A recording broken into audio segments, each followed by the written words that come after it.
आला हज़रत फरमाते दो कारियों ने ना एक बुजुर्ग के पीछे नमाज पढ़ी, तो उनके ना कुछ कवायद मुस्तहब, कुछ कवायद ठीक नहीं थे।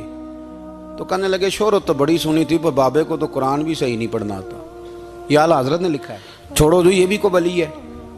फरमाते हैं बस मुस्तहब कवायद ठीक नहीं थे, जो चीज़ें ज़रूरी हैं वो ठीक पढ़ते थे बाबा जी।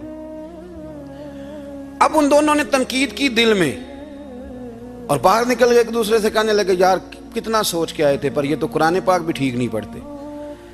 अब मौसम था थोड़ा सा ऐसे ही मोतदिल मौसम था, ना ज़्यादा गर्मी थी ना ज़्यादा सर्दी थी। करीब एक झील थी, कपड़े उतारे, तहमतें बांधी और झील में घुस गए नहाने के लिए। एक शेर आया तो कपड़े उठा के ले गया। अब बंदा पानी में कितनी को देर रह सकता है, मौसम भी मोतदिल था, बड़ी गर्मी में भी बंदा ज़्यादा नहीं रह सकता। ठिठरने लगे, परेशान हो गए, कांपने लगे, जाएं तो किधर जाएं।